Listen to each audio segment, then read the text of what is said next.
Good Shabbos and happy Sukkot and a happy Simchas Torah. We're coming up to incredible 48 hours. As a matter of fact, today is also a very special day called Hoshana Rabba. It's a little known day, but let me tell you a little bit of Hoshana Rabba. Hoshana Rabba, in the time of the temple, they would bring branches of willow, which is of course one of the branches in the lulav, is the willow, and they used to take these willow branches, put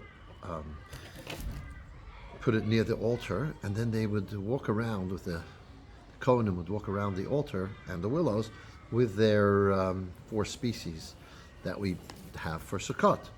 Now, this was done once every day, but on Hoshana Rabbah today, the last day of Sukkot, it was done 7 times. This is considered so important that the calendar is manipulated so that this day never falls on Shabbat. Because if it fell on Shabbat, we wouldn't be able to do the customs associated with it, which are, today we take 5 willow branches and we bang it on the floor.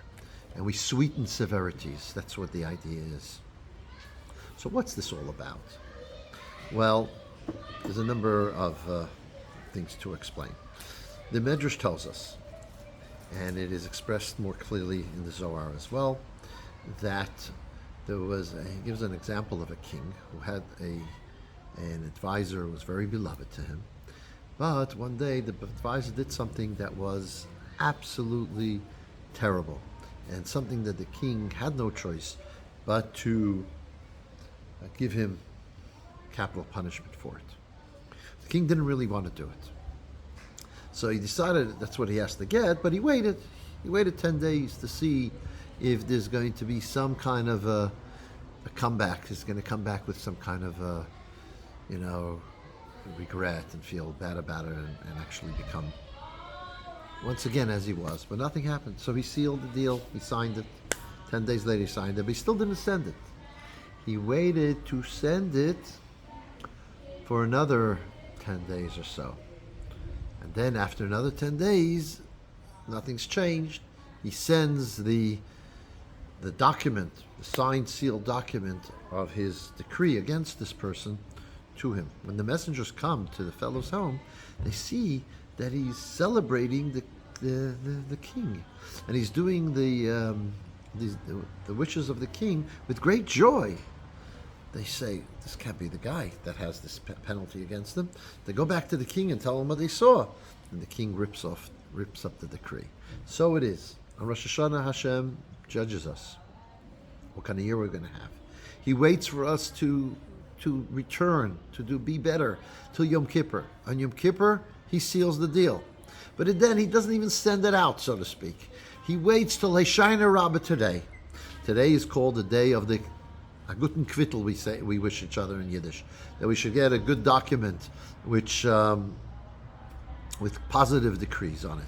So we still have a chance to annul anything negative that might have been decided on Rosh Hashanah or in Yom Kippur today, on the Hoshana Rabbah, the day before Shmini Atzeres Simchas Torah. And even if there is a negative document, when Hashem sees us joyous and happy with His Torah on Shmini Atzeres and Simchas Torah, that in itself says, hey, these people, they love me. They care for me. They're enjoying my law. They enjoy my mitzvahs. Look how they're dancing with the Torah. And that annuls all decrees. And that's why the previous Rebbe said that which we could achieve in Rosh Hashanah Yom Kippur with crying and praying, we achieve on Shmini Atzeres Simchas Torah the next 2 days with joy and dancing. And we are able to draw down bucketfuls of blessings for ourselves and our family in the next 48 hours in the celebrations of Simchas Torah. Shmini Atzeres is all time of joy. This is when we should be participating in the community and shul and come and dance and sing and be joyous because it's such a wonderful time. Now, it's not only a wonderful time, it actually has the ability to annul the negative decree. But now, what's this about the willows that were around the altar and that we walked around the willow? So, the 4 species that we have in Sukkot could be seen as follows. The esrog is the Jew with taste and smell. What's taste and smell represent? Taste represents a Jew who appreciates and understands, really has depth of understanding and appreciation for Torah and mitzvahs. That's what the taste and smell is. They are learned, and they're knowledgeable, and they understand and appreciate that way. The smell is someone who just enjoys and expresses someone who has a passion for things. Then you have the Jew, which has either the taste or the smell, which is the palm branch and the myrtle. These kinds of Jews who are, intellectuals, they understand, they appreciate the value of things, and those who are kind of excitable in their Yiddishkeit. Whatever they do with excitement. But then you have the willow. The willow is neither. But what's the willow then?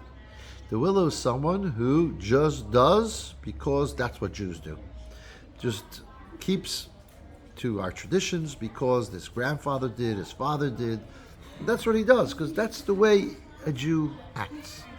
And the powerful thing is that sometimes only that lasts.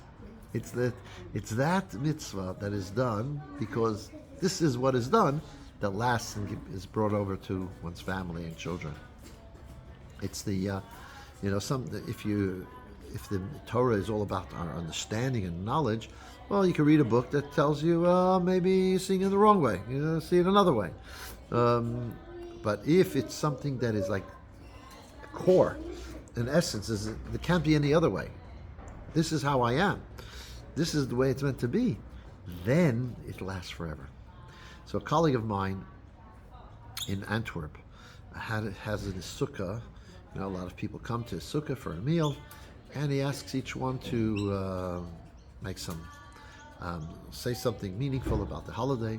So there's one fellow who said the following. He says, when I grew up in Romania, when the Nazis came in, at first, we knew that we couldn't be involved Jewishly in an obvious way because that could be extremely dangerous.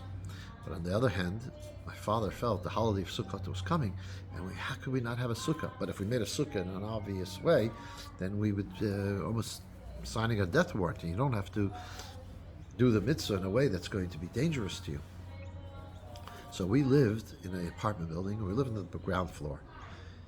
Our kitchen, however, kind of protruded out of the apartment. There was nothing on top of it. So in other words, it came out from the building, and was facing the sky. What my father did is he took a stick and he made a hole in our roof. Made a hole in our roof until that we were open to the sky. Found a few branches, put it on top. We had a sukkah. This is our kitchen, was our sukkah.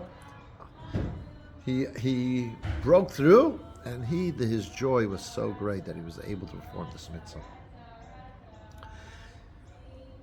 But after Sukkot, we didn't have the money for it to be fixed. So put a few, plastic sheets on it and things like that.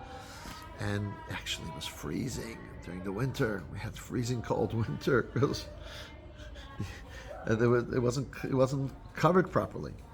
And the rain seeped in as well. But I'll tell you what, he says, all of my siblings are committed to Judaism because of my father's commitment to his sukkah. Because of what he went through, because of that wow factor in how he kept the mitzvah regardless, he just was committed to it, that gave the tradition over. That's a very, very important message. If we want our Judaism to pass through to our next generation, it has to be in a way that it's so part of us that this is the way it has to be. It can't be any different. So Torah, we go and dance and show how it can't be any different. Whatever tradition we have, this is what I do. And the child sees that this is something that's part of you. This gets transmitted. This is how we're able to bring Yiddishkeit to the next generation. So come and celebrate with us. Do the customs of the Hoshana Rabba, and come and celebrate with us for Shmini Atzeres and Simchas Torah and Hakafos. Tonight we have a small Hakafot.